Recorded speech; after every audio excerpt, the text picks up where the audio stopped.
A'udzu billahi minasyaitonir rajim. Bismillahirrahmanirrahim. Assalamualaikum warahmatullahi wabarakatuh.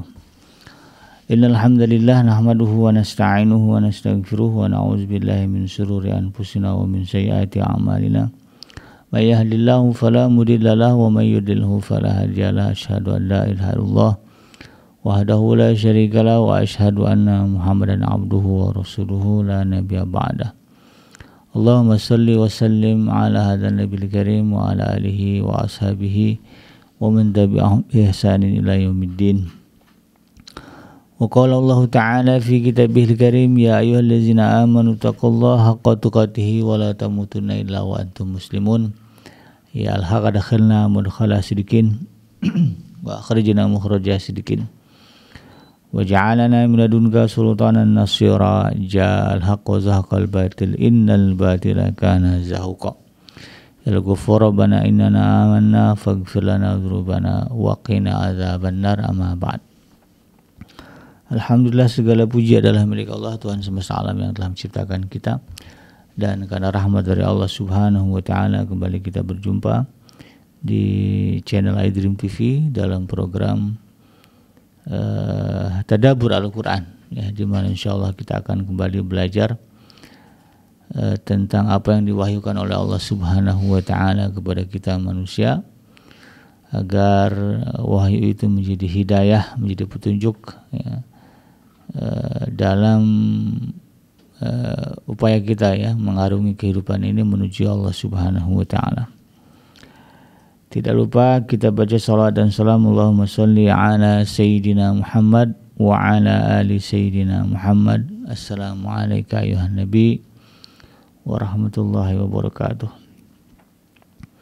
Semoga Allah terima salawat dan salam yang kita baca dan dilimpah curahkan kepada para nabi dan para rasul, wabil khusus ya Rasulullah Muhammad sallallahu alaihi wasallam.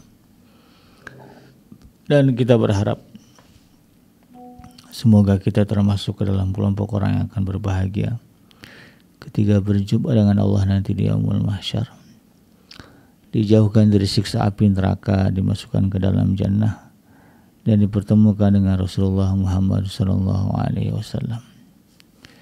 Insyaallah, amin ya rabbal alamin. Sahabat iDream yang dirahmati Allah dimanapun Anda berada,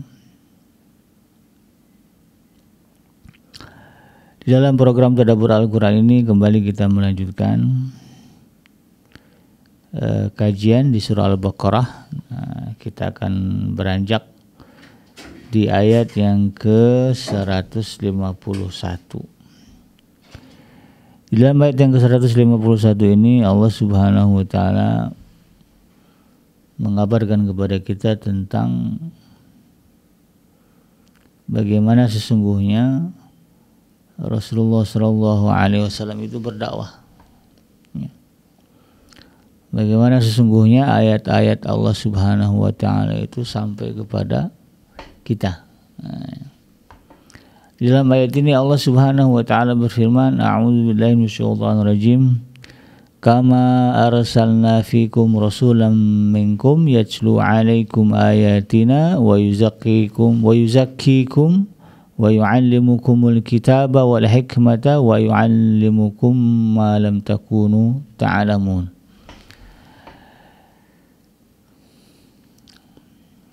Kama arsalna fikum, sebagaimana kami telah mengutus kepada kalian, ya, rasulan minkum, ya, seorang rasul dari jenis kalian. Maksudnya, ya, rasul itu ya manusia, ya, bukan malaikat. Di dalam ayat lain di dalam surah Al-Kahfi kan Rasulullah diperintahkan mengatakan kul innama ana basyarum mislukum yuha ilayya annama ilahukum ilahu wahid, ya. Katakanlah Muhammad, ya, kepada umatmu, ya, innama ana basyarum mislukum, ya, sesungguhnya aku adalah manusia, ya, basyar. Jadi secara fisik, ya, sama, ya, Rasulullah dengan kita, ya, sama kemanusiaannya. Perlu makan, perlu minum, perlu istirahat, ya, perlu teman. Nah, makanya kemudian beliau kan beristri, ya, kemudian memiliki keturunan. Karena di sisi kemanusiaan sama. Tujuannya apa? Ya biar kita bisa nyontoh. Nah, ya. Karena yang jadi rasulnya adalah manusia, itu kan. bukan apa namanya ya, bukan malaikat ya. Kalau malaikat kan nggak bisa dicontoh gitu kan, tapi kalau manusia bisa dicontoh. Kama arsalna fikum rasulan minkum, ya sebagaimana kami telah mengutus kepada kalian seorang rasul jadi jenis kalian, yatlu alaikum ayatina, ya, di mana rasul itu kata Allah Subhanahu wa taala ya, pekerjaannya ya, atau job desk-nya gitu kan, membacakan kepada kalian ayatina, ayat-ayat kami, wa yuzakkikum, yang dengan itu ya dia Allah Subhanahu wa taala ya, dan rasulnya ya, mensucikan kalian, wa yu'allimukumul kitab, dan dia ya dengan dengan rasul membacakan Al-Qur'an, membacakan ayat-ayat Allah kepada manusia ya, selain mensucikan jiwa itu kan, mensucikan manusia, wa yu'allimukumul kitab, dan juga Rasulullah SAW itu ya, mengajarkan kepada kita tentang kitab, wal hikmah, dan juga hikmah ya, bahkan lebih dari itu Allah mengatakan wa yu'allimukum ma lam takunu ta'lamun, dan dia juga kemudian dengan itu mengajarkan kepada kalian apa yang tidak kalian ketahui. Jadi melalui ayat ini Allah Subhanahu wa taala ya, memberikan gambaran kepada kita tentang bagaimana idealnya seorang rasul. Nah, gitu kan. Jadi kalau misalnya hari ini kita mendengar istilah al-ulama warasatul anbiya ya. Yang namanya alim ulama itu adalah pewaris para nabi ya, maksudnya mewarisi tugas kenabian ya kan? Karena Rasulullah SAW disebut sebagai khatamun nabi ya, sebagai nabi terakhir, penutup para nabi. Sementara setelah beliau wafat masih ada nih manusia ya, masih ada umat-umat beliau ya, maka harus ada orang yang mengambil risalah dakwahnya, melanjutkan risalah dakwahnya. Siapa itu ya? Para ulama. Nah ketika para ulama mengambil tugas para nabi, idealnya ya seperti ini. Idealnya adalah ya, majelis-majelisnya adalah majelis yang di dalamnya ada ayat-ayat Allah yang dibacakan. Jadi ceritanya kalau bicara pengajian ya, kalau bicara majelis ta'limnya adalah di mana di dalamnya memang yang dibahas adalah ayat-ayat Allah Subhanahu wa taala. Bukan yang lain ya, bukan ngalor ngidul enggak jelas. Jadi seutama-utamanya majelis ilmu adalah majelis yang di dalamnya ada ayat-ayat Allah dibacakan atau isinya membahas tentang ayat-ayat Allah. Karena kalau yang dibahasnya adalah ayat-ayat Allah, jaminannya disebutkan di dalam ayat ini wa yuzakkikum. Itu bisa mensucikan jiwa. Jadi kalau kita pengen jiwa ini bersih ya dari segala kekotoran ya, penyakit hati dan sebagainya. Ya, caranya gimana ya? Hadir di majelis yang di dalamnya ada ayat-ayat Allah dibacakan. Majelis tafsir gitu ya, majelis pengajian Al-Qur'an, majelis yang di dalamnya memang ceritanya ya, membahas Al-Qur'an walaupun ya dengan segala model lah, kan ada yang modelnya tematik, ada yang modelnya berurut gitu kan, dari mulai surah Al-Baqarah ya sampai surah An-Nas dibahas setiap hari 1 ayat 2 ayat gitu kan, seperti atau misalnya modelnya tadabbur gitu kan. Tidak disebut sebagai kajian tafsir misalnya, tapi kan intinya di dalamnya ada ayat-ayat Allah dibacakan. Maka dengan ini ya, dengan itu ya, maka Al-Qur'an itu akan mensucikan ya jiwa kita. Konsep mensucikannya gimana? Kita jadi paham hal-hal yang sifatnya mengotori jiwa. Ya, karena kan yang menciptakan jiwa kan Allah. Tentu Allah yang tahu gitu kan. hal-hal yang bisa mengotori jiwa kita itu apa. Sehingga kemudian wajar kalau dengan memahami Al-Quran kita jadi paham, karena kan Allah berbicara melalui Al-Quran. Allah berbicara tentang kita, tentang manusia itu kan di dalam Al-Quran. Nah, kalau yang kita bahas Al-Quran itu kita jadi paham, oh beginilah rupanya penyakit-penyakit jiwa.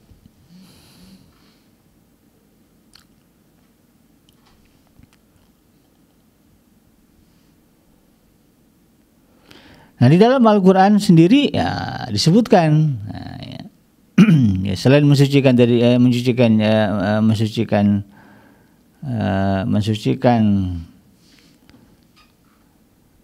mensucikan jiwa tadi ya.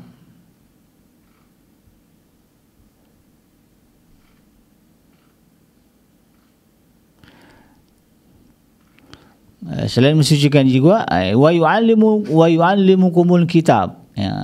Bahwa tugas Rasulullah SAW ya, dengan membacakan ayat-ayat Al-Quran tadi ya, lalu kemudian efeknya mensucikan jiwa, dan juga kemudian memberikan kita pengajaran atau ilmu tentang kitab. Nah, ya. Karena kan di dalam kehidupan kita ini ada aturan, ya, ada hukum, gitu kan. Ada berbagai hal yang dibebankan kepada manusia. Jadi kan kita ini lahir ke alam dunia kan bukan tanpa tujuan. Kita diciptakan oleh kita bukan terlahir sendiri, tetapi ada yang menciptakan. Yang menciptakan kita yaitu Allah Subhanahu wa taala. Tentu dia punya tujuan dengan kita. Nah, dari mana kita tahu tujuan hidup kita ini? Ya, apa yang dibebankan Allah kepada kita ini? Ya, kalau bukan dari Al-Quran, ini tidak ada. Ya, karena Allah berbicara kepada manusia melalui Al-Quran. Maka dengan kitab, dengan ayat-ayat Al-Quran itulah kemudian yang dibacakan Rasul kepada kita, ya, kepada umatnya.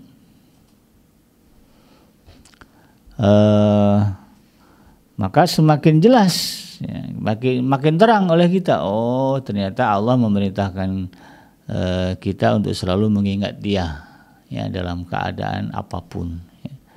Kemudian ternyata Allah memerintahkan kita untuk melakukan sholat sehari 5 kali. Allah memerintahkan kita untuk membayar zakat. Allah memerintahkan kita untuk menahan amarah. Ya, semua kan bagian dari beban-beban syariat yang hanya kita ketahui melalui Al-Quran. Kemudian wal hikmah, dan juga mengajarkan hikmah. Ya, hikmah itu apa? Ya, cara terbaik di dalam menjalankan kehidupan.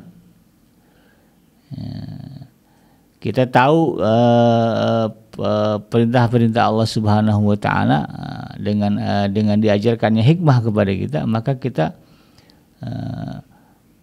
menjadi tahu cara terbaik di dalam mengamalkan apa yang Allah Subhanahu wa taala perintahkan. Misalnya kan Allah perintahkan kita untuk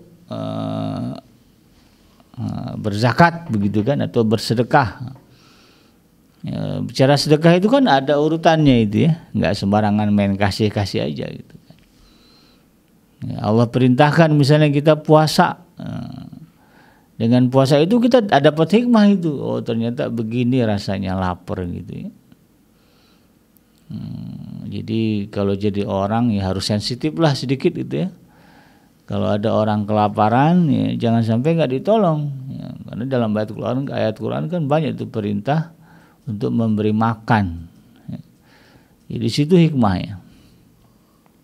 Nah, jadi kita ketika menjalankan ibadah itu, ya kita tahu, ya, cara terbaiknya. Jadi bukan hanya sekedar puasa, sholat, begitu kan, tapi kita paham, ya, kenapa kita sholat, kenapa kita puasa, kenapa kita membayar zakat. Kemudian wa yu'allimukum ma lam takunu ta'lamun. Dan mengajarkan kepada kalian apa yang kalian tidak ketahui. Ya, banyak hal-hal gaib, ya, yang kita gelap tentang itu, kita nggak pernah tahu. surga seperti apa, neraka seperti apa. Alhamdulillah Allah kabarkan, Allah beritakan di dalam Al-Quran. Andai kata kita tidak tahu neraka itu seperti apa, wah jangan-jangan kita hidup itu berleha-leha, ini nggak ada takut-takutnya bikin dosa. Tapi Allah ceritakan neraka, kalau kamu sampai ngumpulin dosa, dosanya banyak melebihi pahala yang kalian kumpulkan, begitu ya.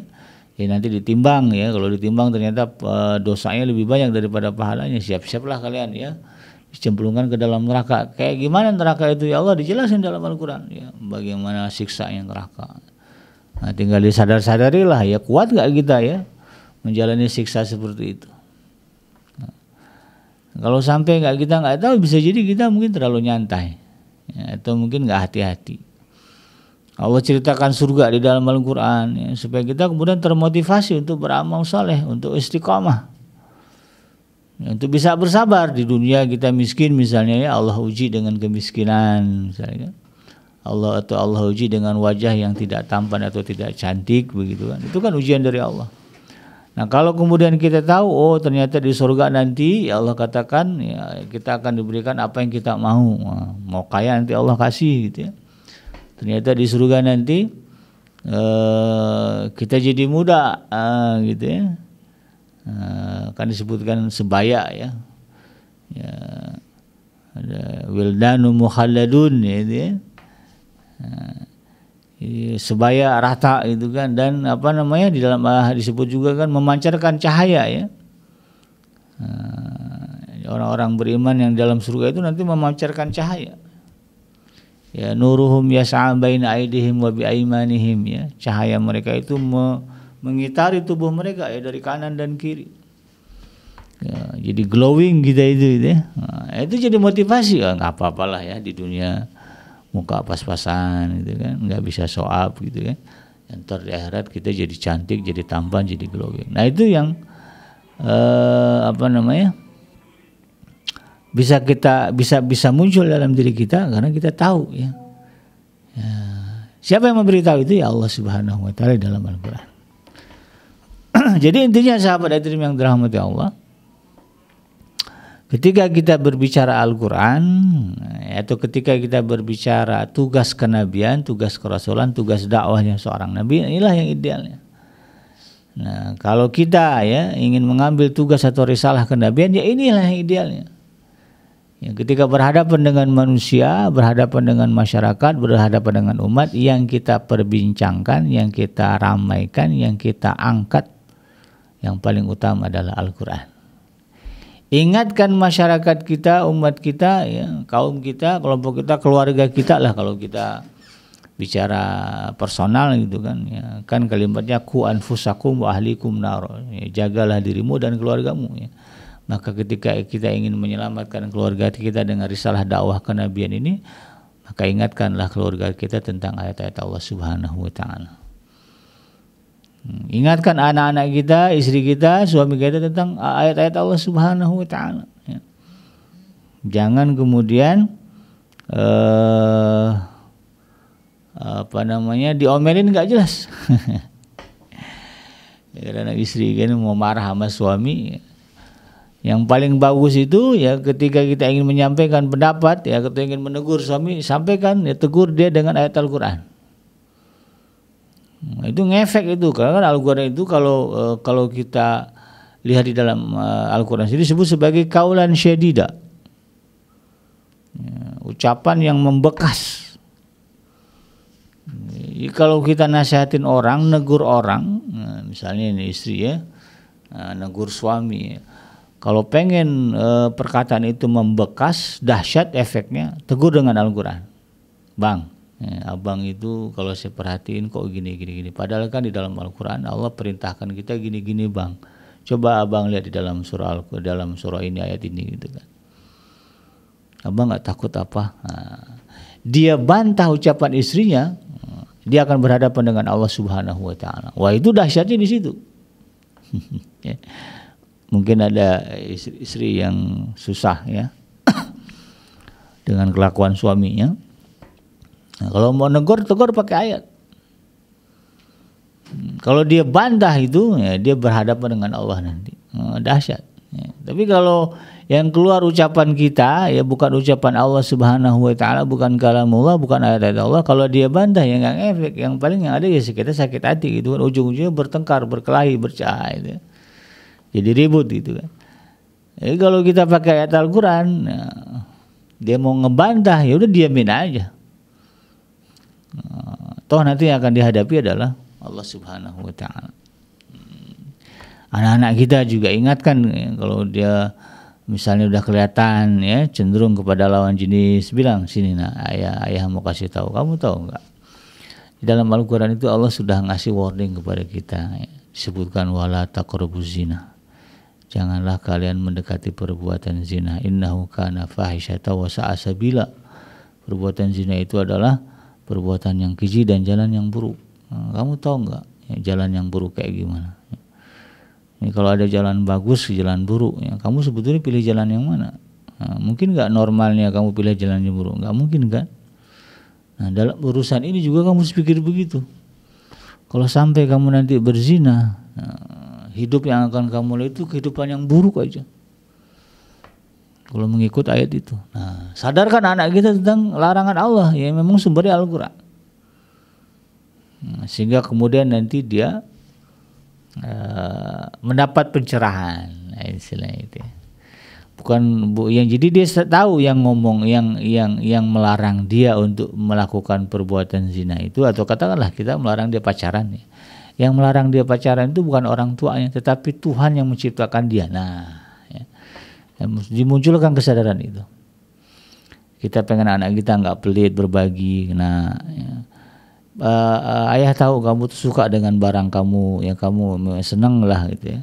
Kalau makan yang nggak mau diganggu, tapi ingat mana ya Allah ya perintahkan kita untuk berbagi, memberikan sebagian rezeki yang Allah kasih kepada kita. Ini makanan yang kamu sedang hadapi itu kan rezeki dari Allah. Ya Allah perintahkan suruh berbagi. Ya, nggak semuanya kok, sebagian aja. Ya, tentu nggak separuhnya juga, sebagian aja. Coba kasih ke adik kamu, ke kakak kamu, ya, untuk mengamalkan firman Allah. Wah, coba begitu. Ya. Jadi anak-anak itu terbiasa kemudian menyadari bahwa Allah Subhanahu wa taala itu betul-betul berkomunikasi dengan diri dia melalui Al-Qur'an. Dan sahabat hadirin yang dirahmati Allah, redaksi ayat ini ya, itu Allah Subhanahu wa taala ulang-ulang ya, menandakan bahwa ini memang ya hal yang penting ya, diulang-ulang. Terdahulu kita pernah bahas ini di ayat yang ke-129 di surah Al-Baqarah juga, yang isinya adalah doa dari Nabi Allah Ibrahim alaihissalam, bahwa Nabi Allah Ibrahim meminta kepada Allah ya, dengan kalimat Rabbana wab'ats fihim rasulan minhum yatlu 'alaihim ayatika wa yu'allimuhumul kitaba wal hikmata wa yuzakkihim. Ya Tuhan kami, utuslah di tengah mereka seorang rasul dari kalangan mereka sendiri yang akan membacakan kepada mereka ayat-ayat dan mengajarkan kitab dan hikmah kepada mereka dan mensucikan jiwa mereka. Ya. Kemudian juga ada Allah sebut lagi ayat ini ya, atau redaksi ini di dalam surah Ali Imran ya, ayat yang ke-100, ayat yang ke-71. Maaf, surah Al-Imran, surah yang ketiga ayat yang ke-164. Nah, ya. Di sini Allah Subhanahu wa taala mengatakan laqad mannallahu 'alal mu'minina idz ba'atsa fihim rasulan min anfusihim yatlu 'alaihim ayatihi wa yuzakkihim wa yu'allimuhumul kitaba wal hikmah wa in kanu min qablu lafi dhalalin mubin. Sungguh Allah telah memberi karunia kepada orang-orang yang beriman. Nah, Allah sebut sebagai karunia. Ketika Allah mengutus seorang rasul di tengah-tengah mereka dari kalangan mereka sendiri, yang membacakan kepada mereka ayat-ayatnya, mensucikan jiwa mereka dan mengajarkan kepada mereka kitab ya, dan juga hikmah. Wa in kanu min qablu lafi dhalalin, dan sebelum kedatangan rasul itu mereka benar-benar dalam kesesatan yang nyata. Jadi kita ini kalau nggak ketemu Al-Quran ya kita ini sesat lah. Ya, gimana nggak sesat, nggak tahu apa yang dikehendaki Allah apa, ya. Apa yang dilarang Allah kita nggak tahu. Bagaimana menjaga kesucian jiwa kita nggak tahu. Ya, karena semuanya ada di dalam Al-Quran. Kemudian Allah ulang lagi di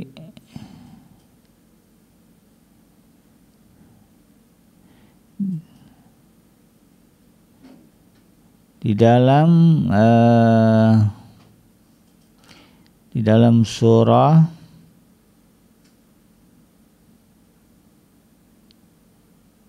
di dalam surah Al-Jumu'ah ayat yang kedua.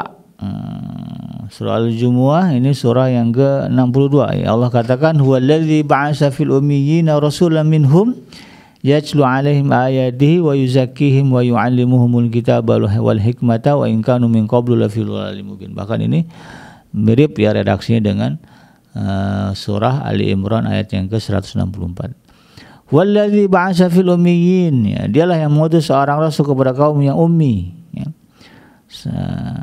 yang membacakan kepada mereka ayat-ayatnya, mensucikan jiwa mereka dan mengajarkan kepada mereka kitab dan hikmah, meskipun sebelumnya mereka benar-benar dalam kesesatan yang nyata.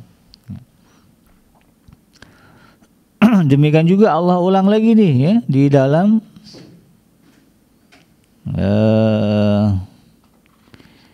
surah At-Talaq ya, ayat yang ke-11. Ya, Rasulan yatlu 'alaikum ayatillahi mubayyinatin liyukhrijal ladzina amanu wa amilus solihati minaz zulumati ilan nur.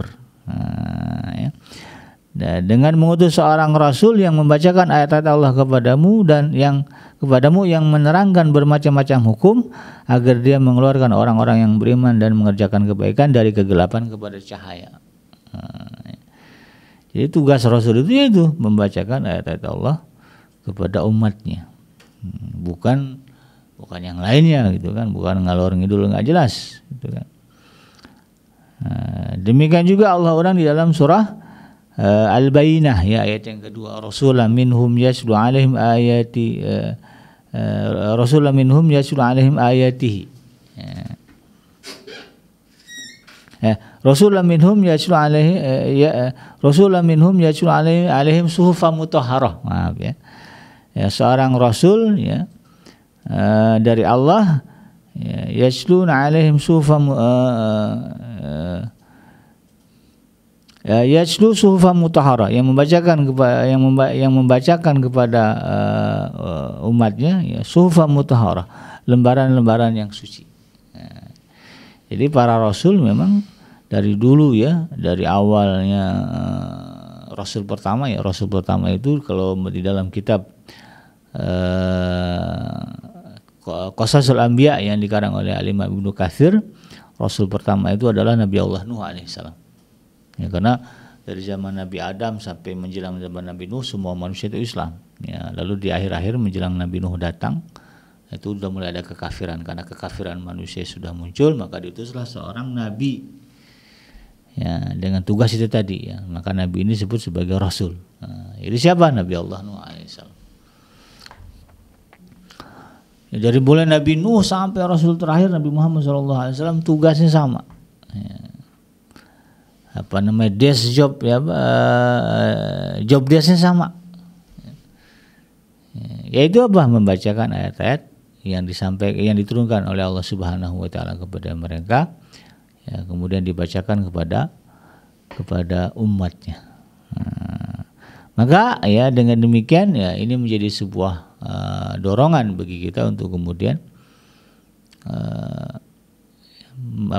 ketika kita memilah dan memilih ya siapa nih ya yang mau saya jadiin sebagai guru gitu kan, siapa nih yang mau saya hadiri pengajiannya, pilihlah ya mereka yang kemudian ya isi kajiannya itu tadi ya banyak menyebutkan Al-Quran, banyak membahas Al-Quran, bukan yang lain.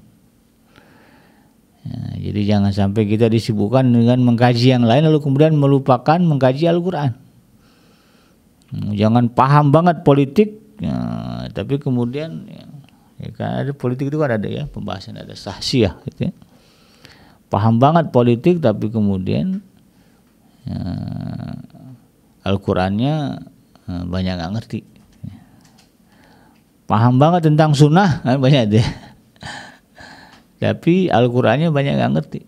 Padahal kalau bicara ayat ini dan ayat-ayat yang disebutkan tadi, idealnya seorang rasul, seorang pewaris rasul hadir di tengah masyarakat justru untuk menyampaikan ayat-ayat Al-Quran, sehingga kemudian masyarakat, umat manusia ini kagum dengan Al-Quran. Al-Quran itu ternyata betul-betul hidayah, petunjuk. Al-Quran itu menyelamatkan, Al-Quran itu menenteramkan, Al-Quran itu solusi. Kenapa bisa muncul begitu? Ya karena yang sering didengar, yang sering diangkat ya Al-Qurannya. Datang ke rumah kiainya, kiai saya ada masalah gini, solusinya gimana? Coba kamu buka Al-Quran, ayat sekian, surah ini, ayat itu. Coba kamu baca, dibaca. Nah itulah solusi kamu. Dalam ayat itu Allah katakan begini. Udah kamu laksanakan belum? Ke situ tuh, yang bagus. Itu yang idealnya. Anak Rasulullah juga dulu begitu. Ketika ada masalah apa-apa, maka yang disebut yang dibahas oleh Rasulullah adalah Al-Quran. Bahkan Sayyidah Aisyah ketika ditanya tentang sikap keseharian Rasulullah SAW, maka Sayyidah Aisyah mengatakan kana huluguhul Quran. Alaknya Rasulullah SAW itu Al-Quran. Artinya apa? Ya, kalau mau berbicara bagaimana mengamalkan Al-Quran, bagaimana hidup dengan Al-Quran, ya lihatlah Rasulullah. Nggak akan jauh. Kira-kira seperti itu. Demikian sahabat hadirin, mudah-mudahan bermanfaat. Yang mudah datangnya dari Allah Subhanahu wa Ta'ala, yang salah semata-mata lahir dari kesalahan dan kealfaan saya pribadi. Saya bikinnya pamit undur. Hasbiyallahu la ilaha illahu alaihi tawakkaltu wa huwa rabbul arsyil azim. Subhanaka Allahumma rabbana wa bihamdika asyhadu an la ilaha illa anta astaghfiruka wa atubu ilaik. Walhamdulillahirabbil alamin. Wassalamualaikum warahmatullahi wabarakatuh.